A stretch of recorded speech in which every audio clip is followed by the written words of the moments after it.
Halo semua, kembali lagi bersama saya Johan di Jurnal Trading ID. Jadi pada kesempatan video kali ini kita akan membahas kembali untuk update dari pergerakan XAUUSD atau gold ini sendiri.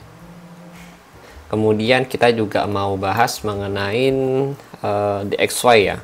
DXY lebih tepatnya untuk malam ini. Kenapa? Karena untuk malam hari ini kita ada headline news, yaitu adalah GDP kuartal 4 ya. Final gitu teman-teman. Oke, jadi kalau kita pantau nih untuk GDP kuartal 4 finalnya memang cenderung mengalami kenaikan. Kenapa? Karena kalau kita lihat posisinya, ya kita lihat dulu nih.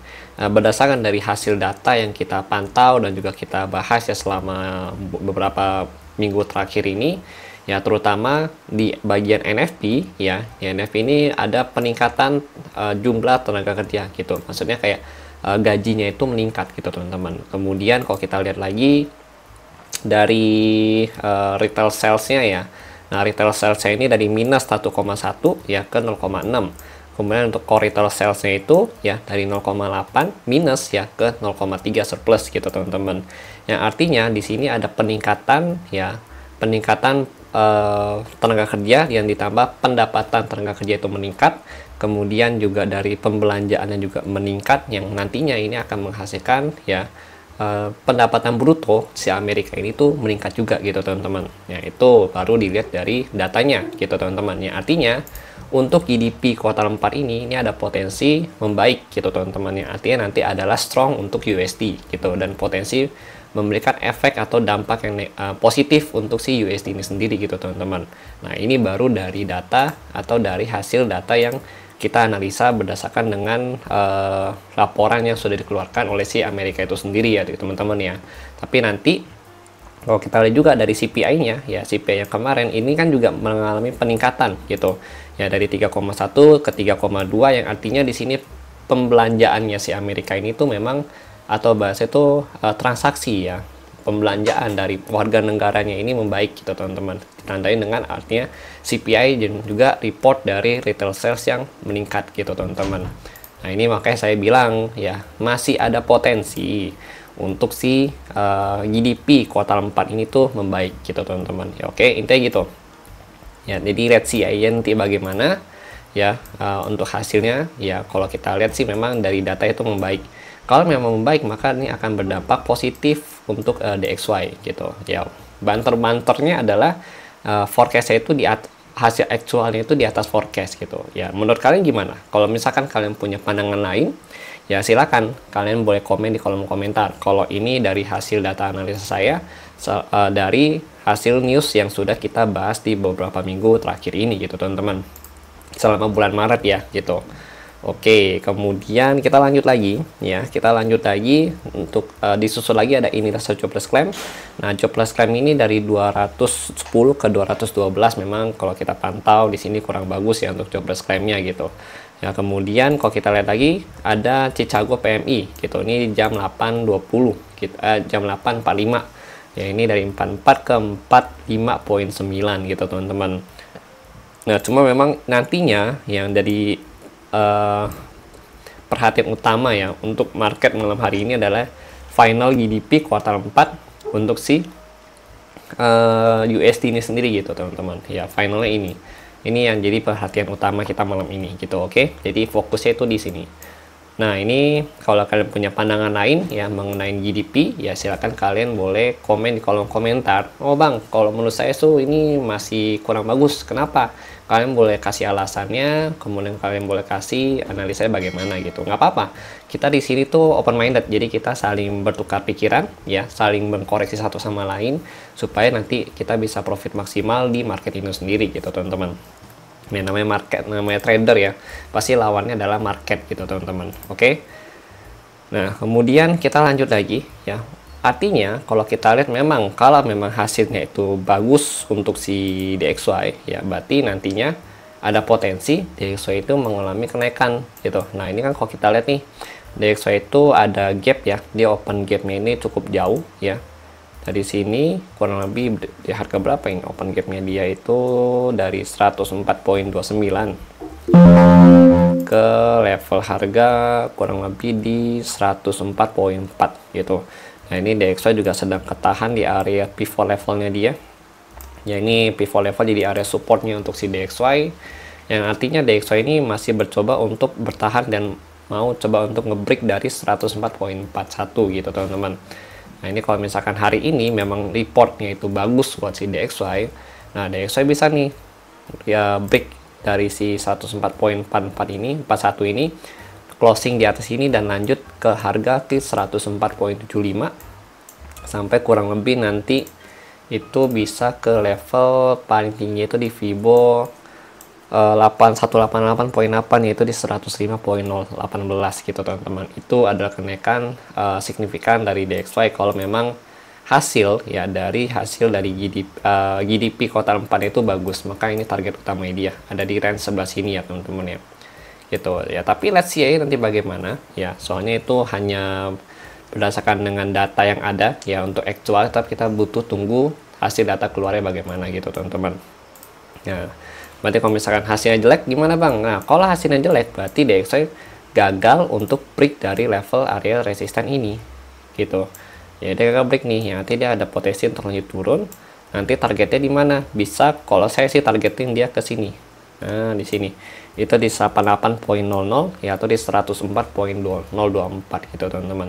Oke, ini penurunan yang cukup jauh untuk si DXY itu sendiri ya, ini juga bertepatan dengan area support kuat dia gitu. Oke, itu untuk DXY. Jadi untuk saat ini ya, pemegang utama dari poin kita adalah positif untuk DXY. Untuk selebihnya kita serahkan ke market. Oke. Nah, berarti kalau misalkan DXY itu positif ya, berarti ini bisa menekan harga emas untuk turun dari level saat ini. Nah, ini kabar bagus sebenarnya untuk seller gitu. Tapi secara teknikal, kalau kita pantau untuk saat ini ya, nah ini membawa kabar yang kurang bagus sebenarnya, karena posisinya itu dia ada di atas pivot level. Jadi pivot levelnya itu kurang lebih ada di level harga 2188.67 ya, ini pivot level.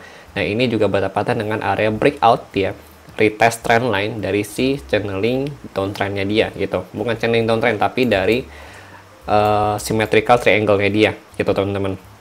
Nah, selama dia bertahan di atas pivot level atau 188 untuk saat ini ya, gold itu masih ada potensi melanjutkan kenaikan ya sampai kurang lebih ke level harga tertingginya, yaitu kurang lebih di 2208 ya, 2208 sampai nanti di level harga pivot R3 ini gitu. R2 di 2212 gitu teman-teman, atau dia ngincar ke height yang ada di sini nih ya, terakhir dia gitu teman-teman.